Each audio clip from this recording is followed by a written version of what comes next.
Hello, I'm Jason from the Incoherent podcast. Come and sit down with Zach and I as we discuss this week in sports and gaming.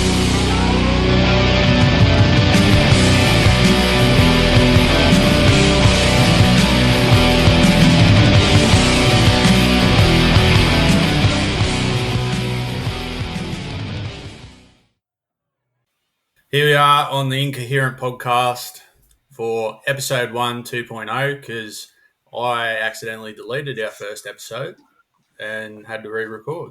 So here we are, but a lot has changed since our last episode that we can talk about, and we're probably redefined the episode anyway. It's probably a learning curve from it anyways. What have you been up to, Zach? A great deal. Just kicking back, raining up here. Yeah. So, Well, I've got night shift in a couple of hours, so we'll try to smash this out and I'll start to edit it and send it out and see how we go with this project. We're Zach and Jason. We had an idea to start this project to talk about things that we enjoy in life, which is sports, gaming. We talk about a lot of sports, a lot of games and stuff with our PlayStations and that. It's how we communicate.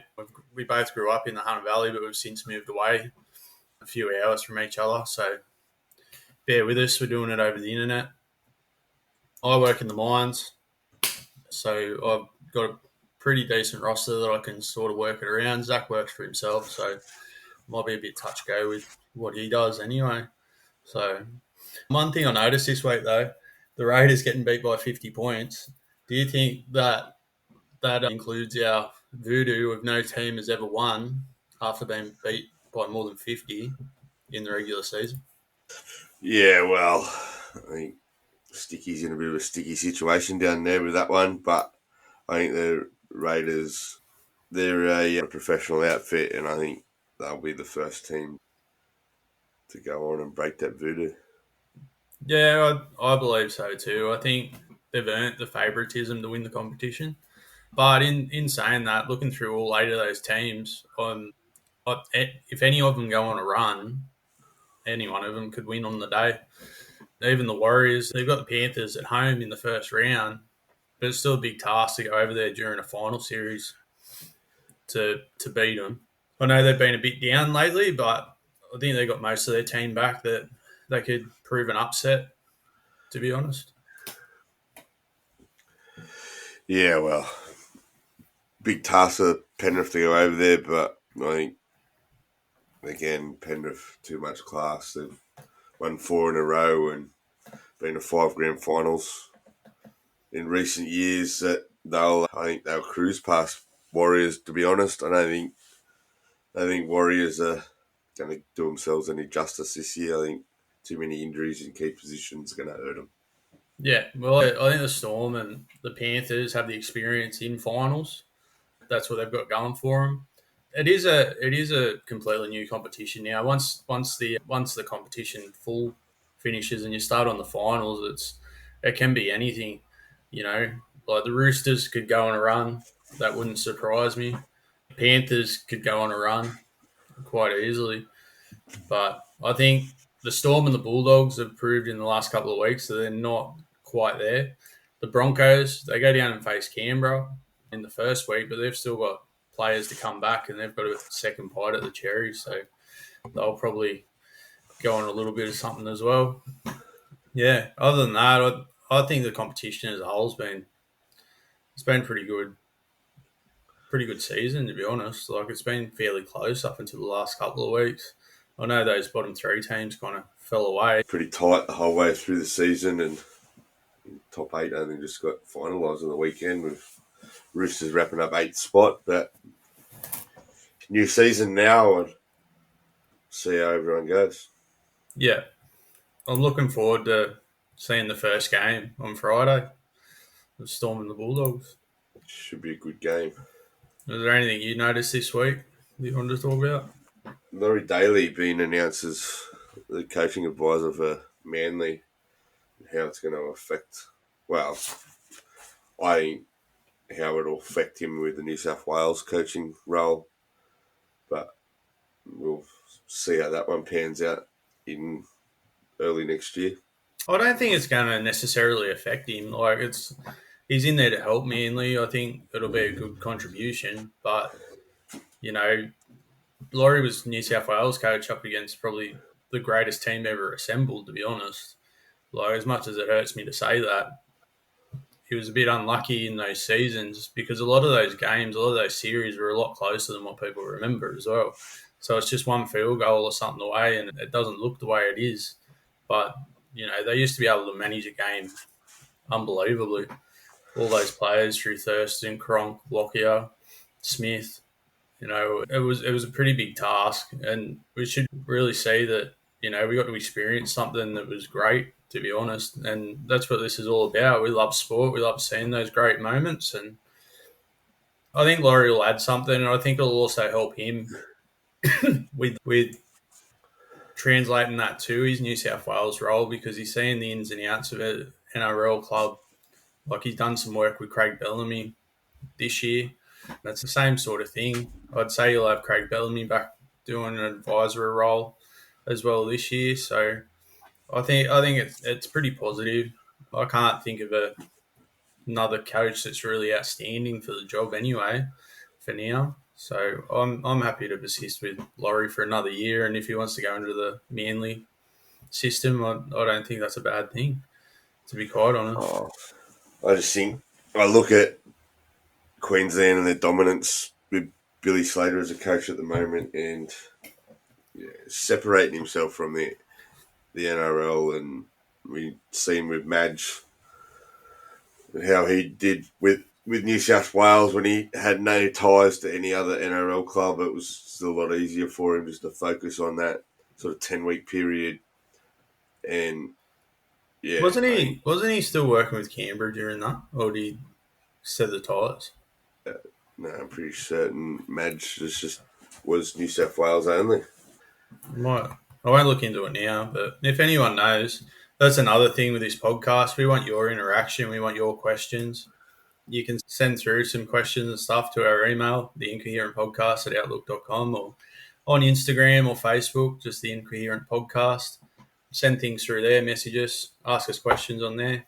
I'll probably make a group eventually, but I'm going to wait and see how this builds before I go and start doing that stuff. And hopefully, we can build a nice little community around this podcast. It is a little bit of a passion project for me and Zach, so something that we've discussed about doing for a while now, and decided just to jump in and just do it. So we're still learning as we go. So we're happy for feedback as well as anything sports or anything related.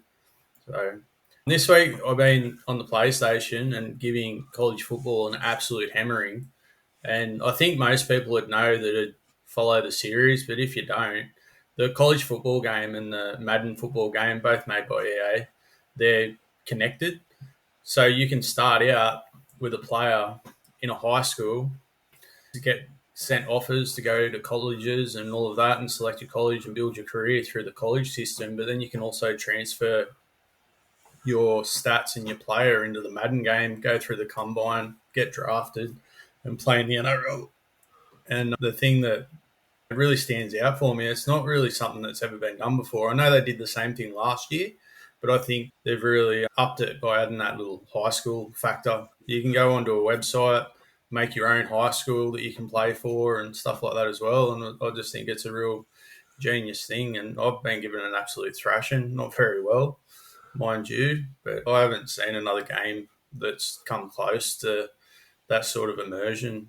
You know what I mean? Other than maybe cricket, where you start out at club level and build your way up through the state and international T20 and stuff like that. So yeah, what do you I reckon? think it's the start of something that's going to progress, and we'll start to see it more games, especially from that sporting side of things. And yeah, it's something that can be delved right into, and you can see it happening in soccer, NBA, baseball. Like, yeah, I think Yeah, that's the way EA will probably take a lot of their gaming games. Sorry, it'd be a pretty significant thing to 2K for EA to implement a college football game, college basketball game, and do it that way. It's something definitely unique, and I really love what they're doing with it. To be honest, like I can't, yeah. We've got the new rugby league game, and it's got its problems. I don't mind it. I don't hate it. I'm happy to support it to see improvements, but with the pro team on it's absolutely a step in the right direction. I know the gameplay is not fantastic, but I do think it's an improvement on the last game. I know it's very similar, but as well, NRL hasn't changed that much other than a few rule changes and that over the years. It's still the same sport, and it's the same with soccer. Like, how much can you actually change other than the things that you can do within? I know there's some improvements that they could do to career mode with FIFA, but or FC. I don't think I'll ever get used to calling it FC. To be honest, I'll just always call it FIFA. But I think that that's a good thing for sports games in general. Like, I play a lot of sports games. I think it's an absolutely fantastic initiative that they've taken to do it, and to connect them like that's just I think they've done really well with that. To be honest. Yeah, well, that's right, and I hope they do take it in that direction. Really, like I do think that they could incorporate it into one game, but yeah, it's having two games gives us two bites at the cherry, really, doesn't it? Yeah, well, that's the thing too. So people don't know you can go get EA Play. It won't be till after the season, but you can get it free to experience it. So if you have EA Play right now, you can play College 25 and Madden 25 free of charge, other than the subscription price, which is fairly cheap, but it's not that expensive. But the next one will just come up. I only bought this year's one because you mentioned it, and I had the money there, and I couldn't help myself. But I think it's a great thing, anyways. So yeah, that's the things that we've noticed this week, anyway. That we wanted to discuss. Oh, sorry, there's one more thing I wanted to discuss. So waking up this morning, this wasn't on last night's failed episode. News was that the NRL's looking at moving a state of origin game to New Zealand in 2027. I know for a while now that there's only the one game each played in Sydney, played in Brisbane, and then highest bidder gets to Melbourne, Perth, Adelaide, and all of that. Is taking it to New Zealand the right step forward? You reckon? I don't believe so, but yeah, it's. I mean, go back a couple of years ago, New Zealand sacrificed a lot when COVID was on by leaving their side over here so they could continue the season. But state of origin, right? It should be between New South Wales and Queensland, Yeah, and that's where the games should be played. Like, it should be their fan base. yeah. You want to incorporate New Zealand in the state of origin? Well, bring in a New Zealand state of origins competition. As you'd know, like the NRL at the end of the day is a business, so they're going to chase that money, and it's probably going to be worthwhile for the NRL's interests of money wise to do that sort of thing, build a bigger supporter base and stuff like that. And Origin is another beast. Like, it's not like they're going to take it out completely. You'll still get to see your games. I don't think it's really much different to going to Perth or Melbourne or anything like that. So people can still fly over there and do it as a trip. Like, to go and visit New Zealand and watch a state of origin game, that's a pretty good weekend away with mates or with your family or anything anyway. So you're not really missing much. We still get to see it on TV. It's still the same players. So I don't think it's that big of a deal to do it, to be honest. I welcome it. Like, it's only going to build a supporter base. Nothing beats the atmosphere of state of origin and being at the game and stuff. I'd love to go as a New South Welshman. I'd love to go to a Suncorp game just to experience you know, that emotion and all of that. So yeah, I don't think it's a bad thing. And that's what we've noticed this week anyway. So we can do a little bit of a sports wrap. This week's probably going to be very NRL heavy with the end of the season, start of the final series. We can discuss, well, we're going to discuss the teams that missed out on the eight. So the 9 teams at the bottom, just as a whole. We tried going through individually yesterday, but it just took too long. So we're going to try and do it in a little bit of a snapshot and stuff like that. We can, yeah. So I reckon the Knights are probably the most disappointing as a Knights fan myself. I think they've really disappointed themselves. A lot of injuries did bring them down, but they're missing a few key spots. O'Brien's been moved on. I don't know if that was necessarily a team thing, but I know the fans didn't want him there. Now we've got the problem of going through trying to select a new coach. I think the Knights should be really disappointed in that wooden spoon. That effort that they put in on Sunday was just ridiculous. And I'm a do or die Knights fan. I'll sit down and watch every game, no matter how good, bad, or anything that we're going, just to see progress. But as soon 10 minutes in, Mitchell Moses runs nearly the full length of the field, which is credit to Moses to notice that opportunity and take off. But the players that you see in the back play that just back off and don't even bother to chase is just really disappointing. And I turned it off after that. I couldn't watch any more of that. So I hope they get the right person for the job, because Newcastle as a whole really needs a strong footy team, because it's got a great supporter base behind them, but that are very passionate. And I think that's why you see them get so upset about things. Whether Ponga stays or goes, I'm either. I'm happy for him to stay because he is a great player. You can't deny that he can be a good player. But we've got Fletcher Sharp there. We've got the people in place that can cover all those positions. And with that signing of Sandham Smith, that just adds another string to their bow.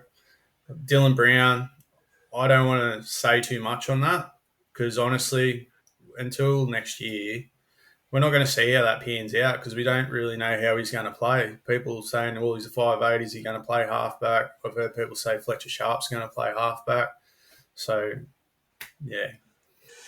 Yeah, well, it was quite a disappointing season for the Knights. But yeah, like you said, injuries.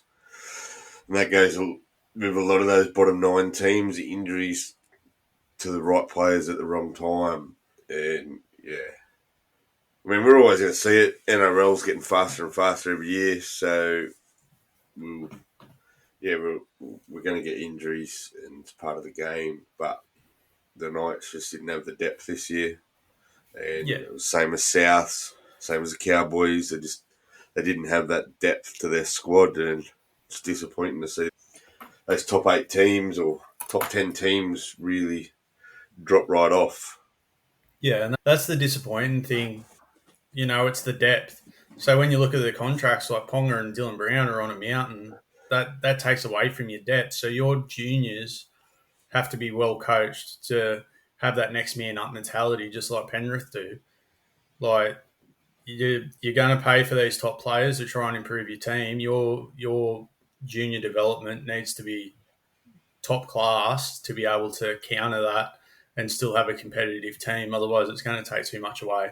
I think Newcastle has just as good a junior area as what Penrith do, and I don't see any reason why it shouldn't be like that. But you've got to obviously put someone in place that's going to be able to nurture those juniors and bring them through into first grade. We're already seeing fruits of little things. You got Lucas, you Well, got Fletcher that's right. Sharp, And Croslin. growing up playing footy in that Newcastle area, I think Newcastle have got a really big area that they can draw from. But juniors coming through that are really wanting to push for that position, I think it's been only an hour and 45 minutes to go down the road to Sydney. It's not that hard these days. And I think that's the part that hurts the Knights. Yeah, So, yeah, you got to build a club that the locals want to play for, to be proud of. And at the moment, there's very little to be proud of them for, just the effort on the field. And I think it comes back on the players. that's right. So, And it's not only the juniors that are coming through, it's been able to get players to want to come and play for the club that are already in the NRL as well. Like, you got these players like Brown and Ponga that they've had to bring in, but they've had to pay overs to get them there. yeah. Yeah, and I'd like to see, like personally, when I've had to think about it, had a look at the candidates and stuff. I think Holbrook's my number one for coach because he didn't really do that bad a job at the Titans. The Titans didn't give him enough time. Peter Parr's moving into a CEO role, so there's a football director role there, I believe, unless they've already filled it. I'm not 100% sure, but if they haven't filled that role, that's where I'd look at someone like Michael Checker, who's worked with the Wallabies and worked overseas in codes that can help out in that aspect of bringing juniors through and the man manager whole type of thing. Sort of a Gus Gould type role. I think he'd be better suited for that. I know he doesn't have that much NRL experience, but I think he's passionate enough. I've seen him talk and stuff about that, about how he'd set it up and all of that. So a coach and director role for him, I think, would be a fantastic job. Blake Green, I know that he's kind of a dirty word because of the attack that the Knights had this year, but I firmly believe Adam O'Brien was the head coach. So everything that was implemented come through Adam O'Brien, and Blake Green's only working to what he's been told to with not as much input. And at the same time, they bought Dylan Brown, and the whole thing was around that they were going to change the attack, but they probably just needed that one piece to be able to implement that sort of attack. So they've got good young players coming through, and I just hope they really nurture them and build them into the players that they should be. Dylan Lucas to me is a out and out Origin player, but a lot of improvement there on the Knights and on Knights front anyway. But when you look at the other nine, well, the Dragons and the Titans, Knights, I'd group them all into a very disappointing season. Maybe even the Rabbitohs, a lot of injuries.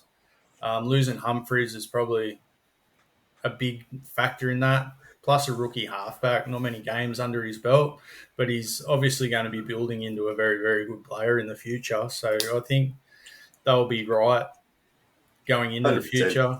They've got Wayne I Bennett think there. I think Souths are pretty good with that. Those younger players coming through, and they still competed in football games. So I think their mentality's there. Bennett was able to get them up to play the game. They just couldn't get them over the line.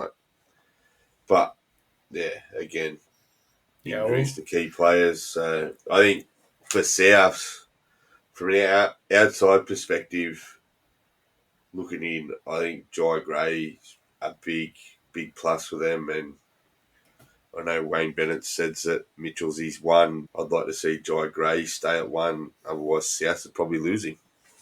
yeah, well, I like Latrell being in the centres. I like him being at fullback. He's a damaging player when he can be. It's probably the closest that we'll get to Greg Inglis, him or Cobbo. You see those traits in him.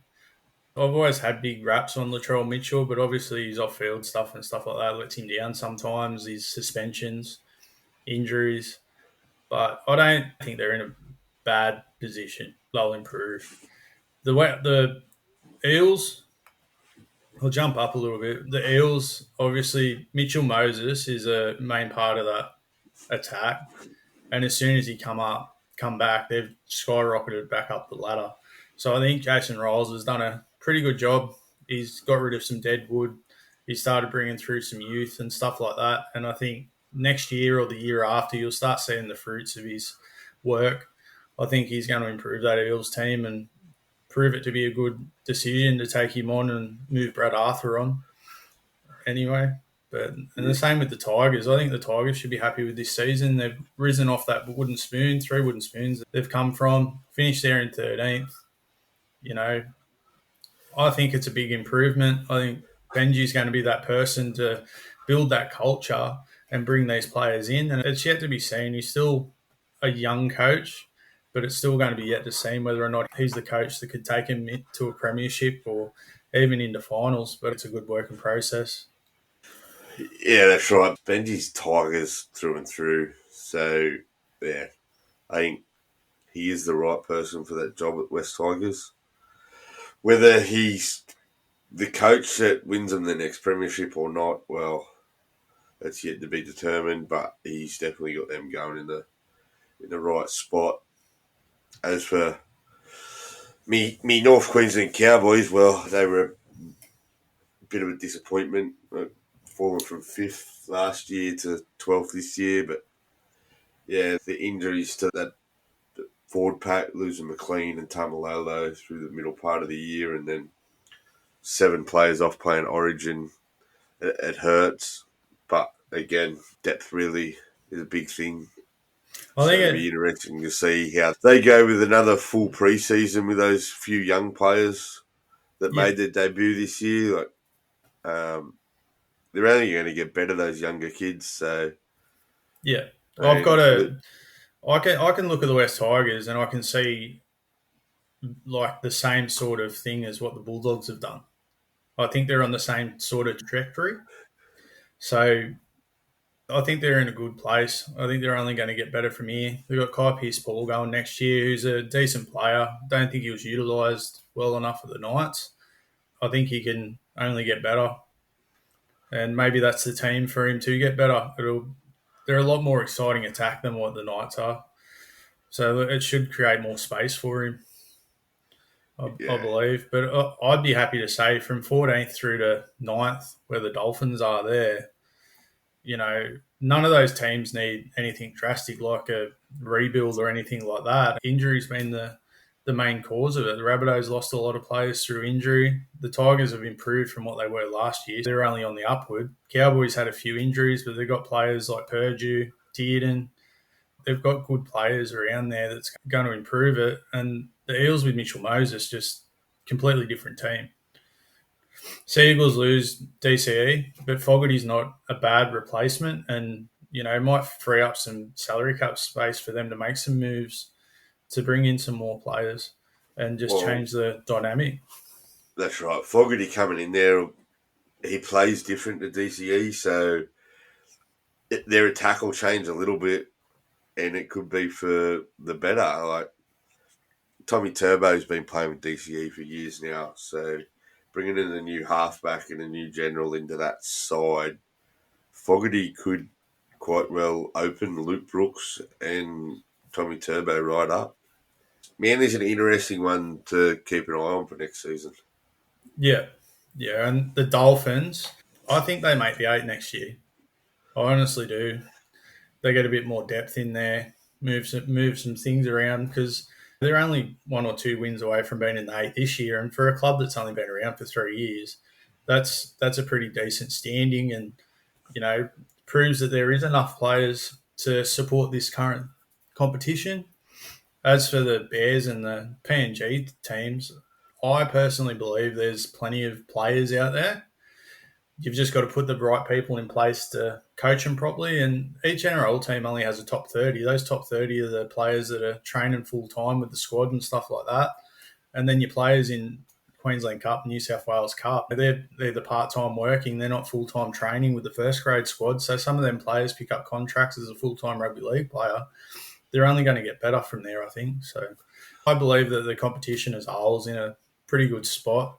I think that we could comfortably go to 20 teams, and what happens from there is what happens. So I think it'll be good, and I think the Dolphins have kind of proved that you can put that other team in and it can be successful.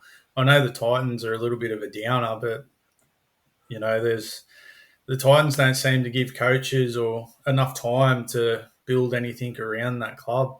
So hopefully Josh Hannay comes in there and builds a good culture, and I do believe that he'll probably be a fairly decent coach from what I've seen and what I've read. And good luck to him with it.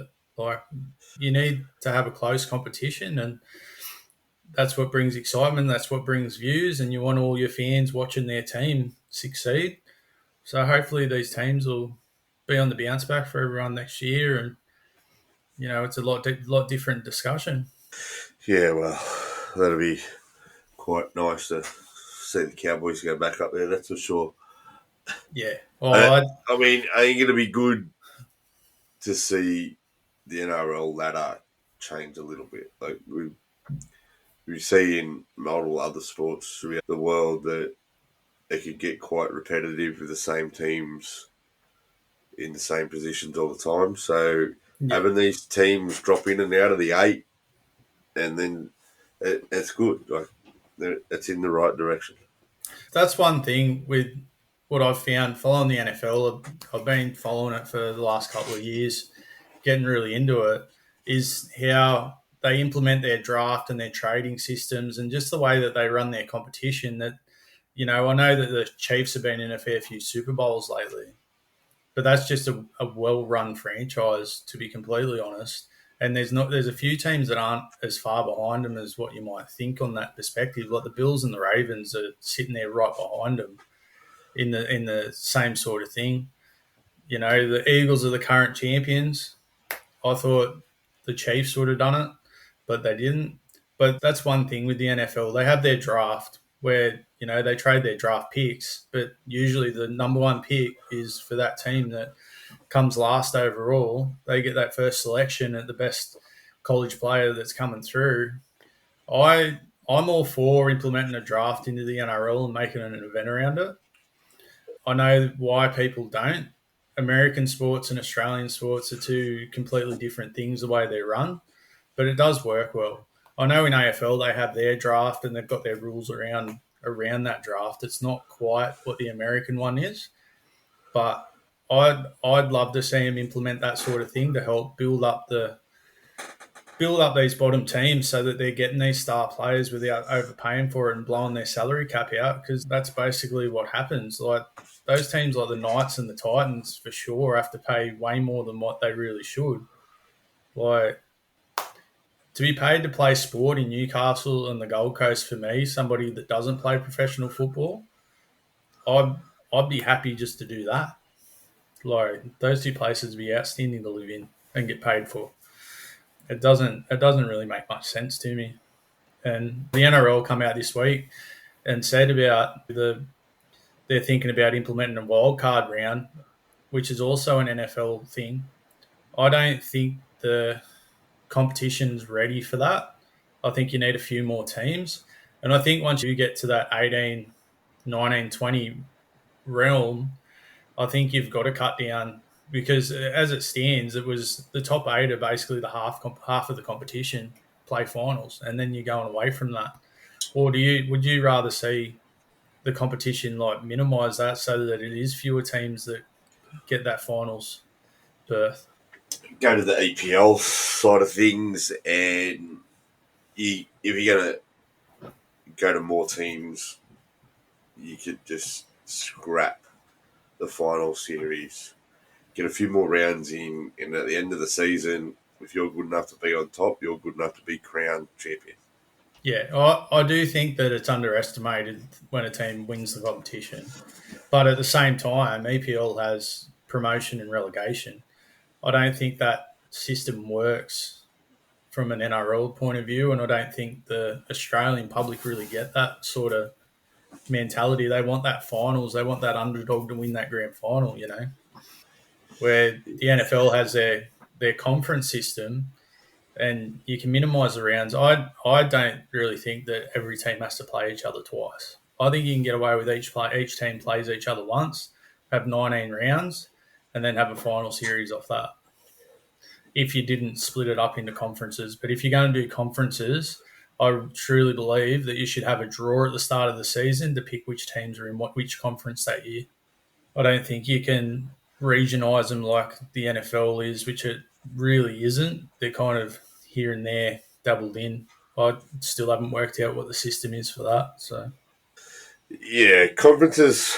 It's a, in my opinion, it's a something that could potentially work, but and we've spoken about this numerous times over the years. But it'd take the higher ups within the NRL to really sit down and go over it and nut it out properly, so that it yeah, was run properly.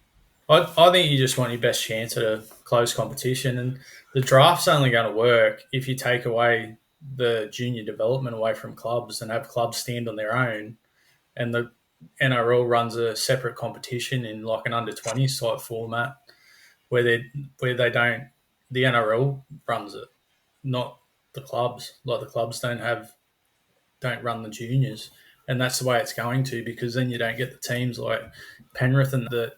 Well, they're our junior. Why should we give it up to you? But it'd have to be all reformatted for that to work. But to create excitement, I'm all for it. I don't think it'll ever happen. I think that we're a few years off seeing Volandis implement American systems anyway, but I don't think the draft's going to be a thing. Yeah, all good. Yeah, yeah, yeah. The NFL started this week. I didn't get to watch many games because I was working over the time it was on because most of their games are played on Monday. I was on Monday day shift and it's played through the day. I got to see a couple of games, but the only thing I'm going to say on that this week is that the Ravens got beat by 1 point. They scored 40 points, got beat 41-40 by the Bills, who are a Super Bowl contender just like the Ravens. But the Ravens just became the first team in NFL history to score 40 points and get beaten, which is a bit of a downer, to be honest. But both those teams have exciting offenses that can score a lot of points, and they've got the two of the best quarterbacks in the entire competition. It's disappointing from a Ravens fan point of view, but we'll see how that transpires over the season. The one other thing that I did see out of the NFL this week was old mate spitting on the Dallas Cowboys quarterback. You can't be doing that. Surely you can't just be spitting at people. Yeah, well, I know you get your ass kicked. You do that back where we're from, but anyway, that's he's done it. He's copped his suspension, and we'll see how that pans out next time they face off against each other. Yeah, There's some big boys that'll be out chasing him. yeah. Well, it started at the start of the game. He got thrown out of the game because of it. You can't be doing that. And then the other thing that I noticed was Lamar Jackson from the Ravens had a little talk about, they were celebrating and a fan hit two of the players on the head when they were up against the fence, and Lamar's pushed old mate back over the fence. Don't go touching players when you go to the games. That's all I can say. He's only reacting to something that a fan's done. Like, don't be going and doing that stuff. It's not needed. I understand people are passionate and stuff, but I don't think there's any need for that. There's probably not going to be anything come of that. But I'm sure if Lamar had his time over again, he'd probably, try to ignore it a little bit better. It'd be pretty hard to ignore all of that stuff. So Nottingham Forest have announced this morning that Ange is going to be their coach going forward in the EPL. I think it's a great thing for Australian soccer, football, that we've got an Australian coach that's over there competing at, the elite of the world in the coaching realm of things. And he has proven that he does win trophies. So I don't think he's pretty good. I think he's pretty good mates with the billionaire owner. But it'd be really interesting to see how he goes with a probably slightly lesser team than Tottenham, though Tottenham doesn't. They're kind of here or there, aren't Well, that's right. I was kind of surprised when Tottenham got rid of Ian. So he just won the Europa with them, and then he didn't quite do as well in the actual EPL as what they were hoping. So they got rid of him. But yeah, to see Nottingham Forest pick him up, well, that'll be interesting to see whether they can implement his kind of play style. So yeah, he's a very attacking minded coach, and well, with Nottingham being down the bottom of the pecking order in the EPL, so I mean he's got another crack at the Europa as well this year with Nottingham that they managed to pick up a spot after they? Yeah, finishing seventh last year. yeah. So my expertise into soccer goes to I've won a grand final, and that's about it. I played one season of soccer. Zach was the coach. It was a little bit of fun at the time. Won a grand final doing it. I do watch it a little bit. I support Liverpool. Zach supports Man City. So I have little input for it, but I'm going to try the best and try to get cross coverage and stuff. I found it really hard to follow EPL once KO lost the rights or Fox lost the rights because that's where I get most of my sport content from. But I've recently got the NFL pass so I can watch a lot of NFL games because I've been right into it, and it just kind of works out well. It goes from footy season, the end of footy season, pretty much through to the start of the preseason for NRL. And I working in the mines on the shifts and that, I get to watch a lot of it and pay a lot of attention to it. But the EPL's on stand now, and you've got it on stand, and you'll get up early hours in the morning to watch it. Do you think that it's a big improvement, or doesn't really matter?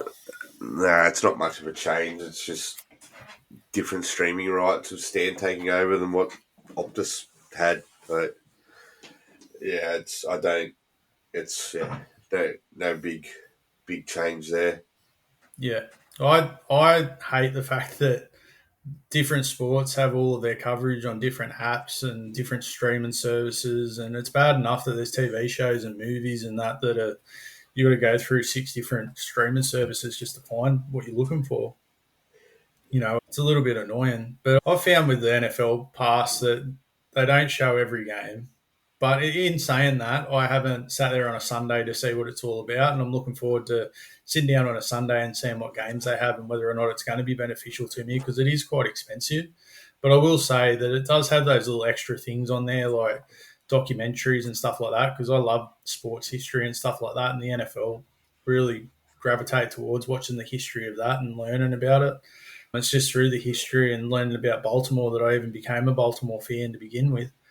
And I'm just as passionate about the Ravens as I am the Knights. It's unbelievable. I went a long time where I sort of NFL was there, but I couldn't really pick a team. But I don't know about you, but I'm yet to see whether or not the NRL come up with their own sort of NFL pass type thing, like an NRL pass. And I don't know if that'd be more beneficial to them. I think it'd bring more money into them, but I think they still need those broadcast deals with, say, like a free to air Nine or KO anyway. But what do you reckon? Do you reckon that's just the way it's going now? Overseas, I think it's going that way, but I think NRL they'll stick to Fox Footy. I Yeah, think I think not being such a world broadcasted sport, I think it's going to be hard for them to sort of implement an app. But I think leaving it with Fox Sport and having the ability to just go there and watch back to back games or recap, it's already there. It's I think that's what they'll persist with. yeah. Well, there is one part of the NFL pass that I really do like. Is they've got coaches view, like a coaches tape, and you can sit there and watch it. No commentary, no nothing like that. It's just up in the stands. You get the full view of the whole field and what everyone's doing and stuff like that. I can go back and watch the Super Bowl in that sort of view without any commentary, no ads, nothing like that. And for someone that's trying to learn the game and watch things, it's really beneficial to me to sit down and watch those sort of tapes and take it all in. But I'd love that sort of thing in an NRL setting. I really would. Like I like going to the games, sitting up there on halfway and seeing what every player is doing. I don't like the way they broadcast NRL because I don't like zooming in on the play of the ball. It drives me nuts. Or when they're focusing on a player that's frigging got a little ningle, but there's action happening over the back and you miss half of it because of it. You know what I mean? It really drives me nuts. And I really wish they'd put that little screen that they put the full action on rather than the replay. I wish they'd flip that so that the replay is on the little screen. It's just a little thing that annoys me. Yeah, well, But but might be something you just got to suck up, I guess. yeah, well, I think the NRL have broadcasting rights coming up soon. So, I think that's the whole implementation of like implementing the Bears extra game to offer and stuff like that. And all the people that you sit down and you say, oh, the NRL don't get as many fans as the AFL and stuff like that. At the end of the day, the NRL makes majority of their money off broadcasting rights. So you can't tell me they don't want you sitting at home watching it. That's right. The more eyes they get on a screen, the more valuable it is to that network that wants to broadcast it. So that's why State of Origin is such a big thing to grab because they want everyone watching that. That's why Channel Nine's got the rights to it solely, and you've got to watch a replay on KO so they can get all the eyes that they possibly can. I'd rather watch it on KO. I don't like the Nine commentary too much, but unless Blocker Roach is commentating, that really does me head in, and for some reason he does all Knights games. That's our sports wrap for the week anyway, and we'll move away from the sports and move on to a little bit of gaming stuff. There wasn't too much gaming stuff that I found this week other than I've been playing a lot of college football. But I've seen a lot come up with PS5, PS6 coming soon. Do you think we're ready for a PS6? I feel like I've only just got my PS5. They sort of release that new console every few years, and I think because a lot of people got their systems during that COVID period, a lot of people had time to play it a lot. So it is sort of a little bit outdated in such, but yeah, I think that's just a technology thing. Things get outdated all the time. Like you go buy a TV now, and 3 weeks later, it's outdated. 100%. And I think that's why we're sort of ready for that PS6. I mean, Yeah, hopefully they change a few little things. I'd I'd love to see it some more memory. That's a big one for me. I think games are getting bigger every time they're getting released. So games are huge. I've pretty much stopped buying COD games when I love playing multiplayer on Call of Duty games, but it's just too big. And every time you get an update, it just about fills up the whole thing, and you don't have a selection of games there. And I don't want to sit down on the lounge and wait for a game to download for an hour or two. Like I've got pretty shit internet, but I don't want to be doing that sort of stuff. And I think they really dropped the ball when they took away. I know you can put PS4 games on a hard drive and play them directly from the hard drive, but you can't do that with PS5 games. And I'd really like to see them bring that back where you can have the external hard drive. I know that you can change the system, but if you're anything like me and Zach, fiddling around with things like that and the potential of breaking it scares the shit out of us. And it is quite expensive.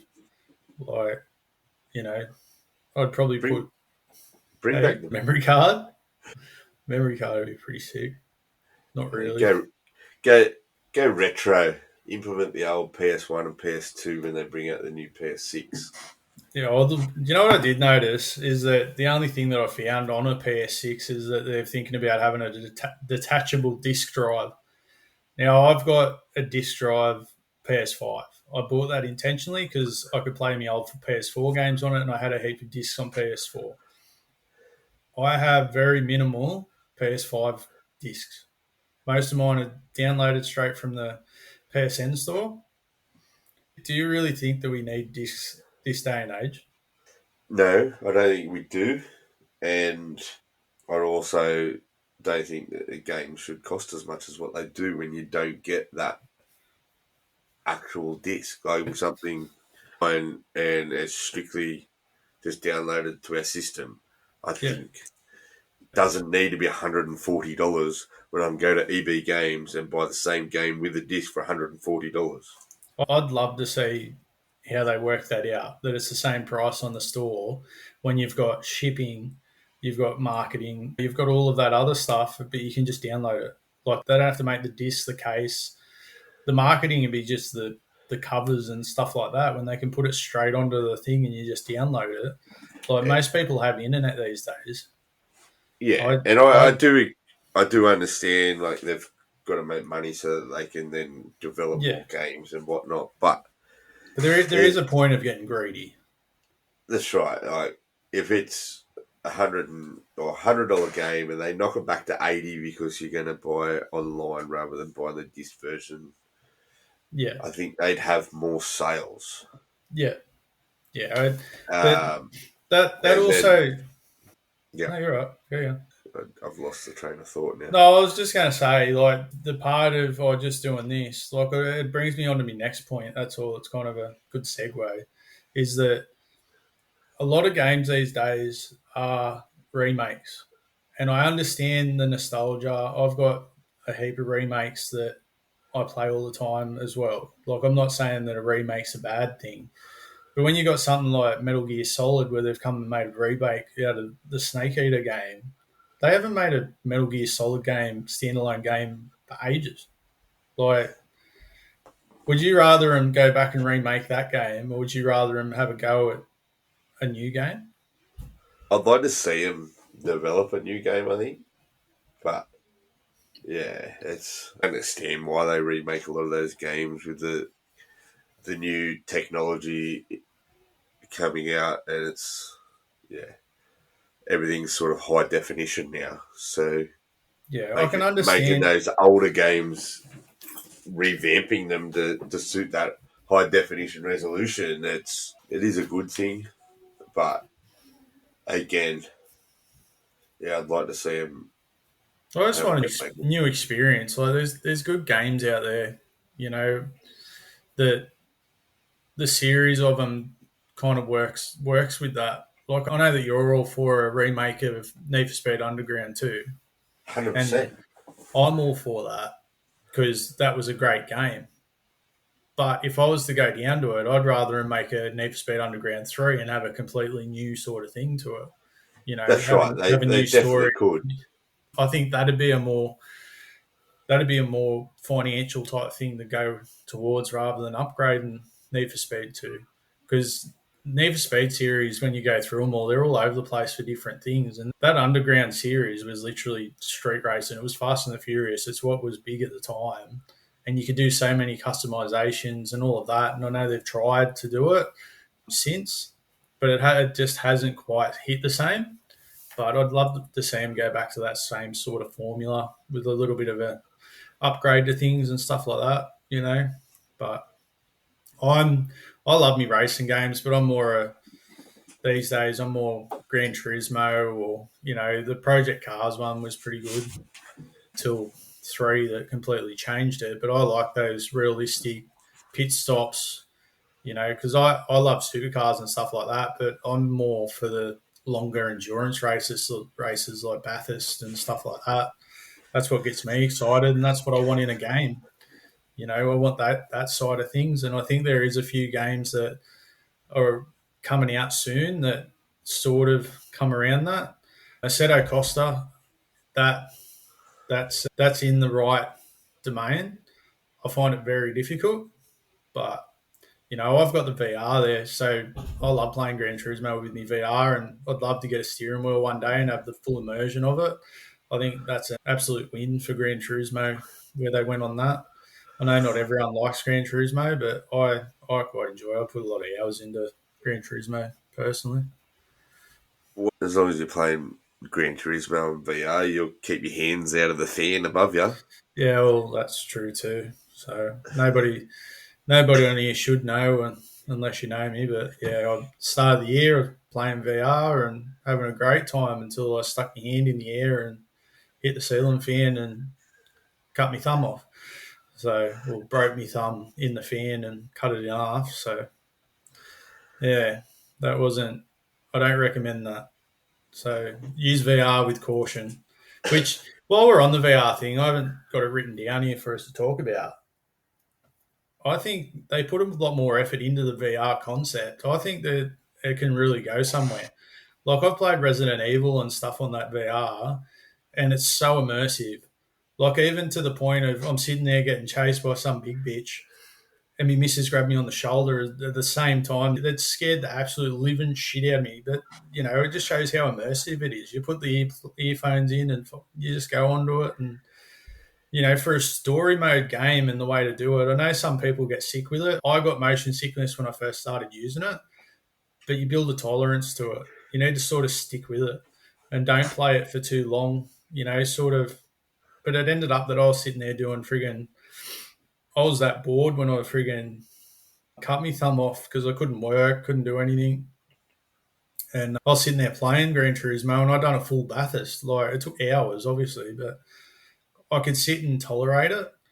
I don't recommend doing it, but yeah, I think VR's really got a future in gaming. You reckon VR, NRL? I don't think it works. Like it could work. I'd love to see how they try to implement it, but I don't think it works. I've got an NFL VR game, and that's pretty cool. But like you're the quarterback and you throw it. There's a way of running and stuff like that. It's kind of difficult, but it's still pretty fun to play. Like I really do enjoy it. The golf games that I've seen, like the mini golf on it's probably unbelievable. It's one of my favorite games. I just cut my thumb off doing it.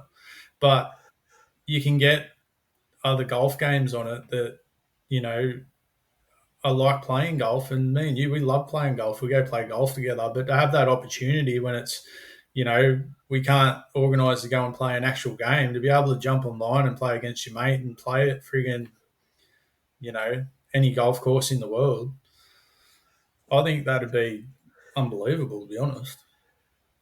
Yeah, that's right. We'll see how that one pans out anyway, because I think it's only going to get better. The, I think it the is. the more people purchase it and put money and want behind it, I think it'll Yeah, give the developers something to strive to better each time. yeah, yeah. And that's just the thing. It's another expense. Like, my wife bought it for us for Christmas as a family gift, and it is like buying a second system. That's probably the biggest downside to it is, it's an extra expense, but I think it's a good bit of gear anyway.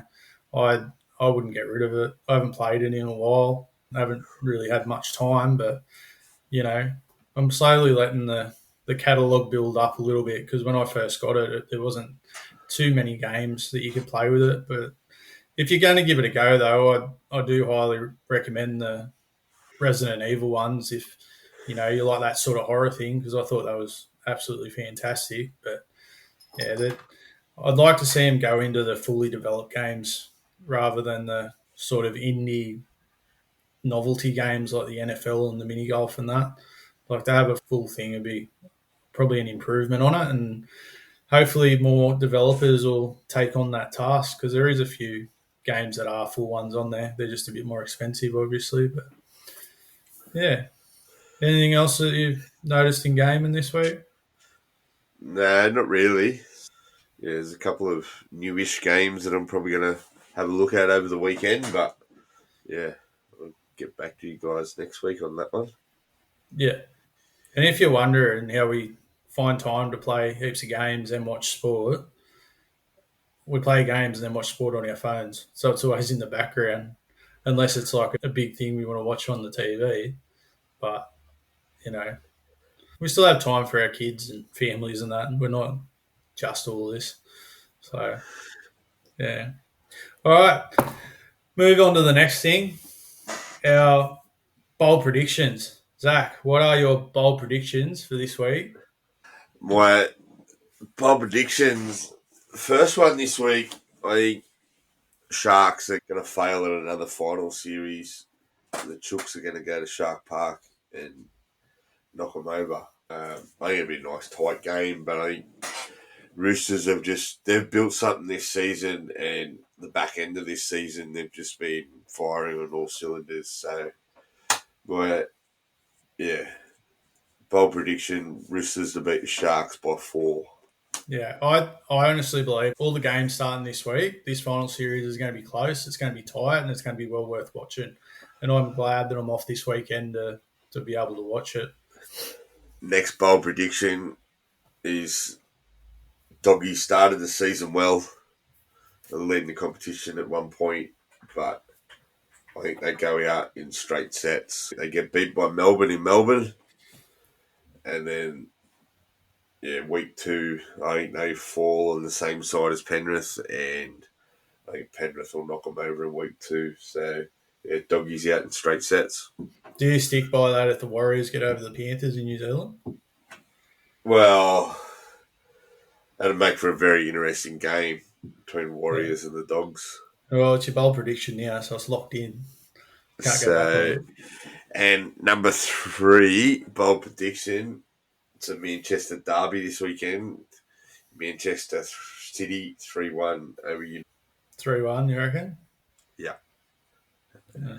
A couple of quiet weeks the last couple of rounds for City, but yeah, I think United they always get up for that City United derby, and yeah, 3-1 to City. Yeah. Well, they're probably, no, what are you in for again? 3 games now?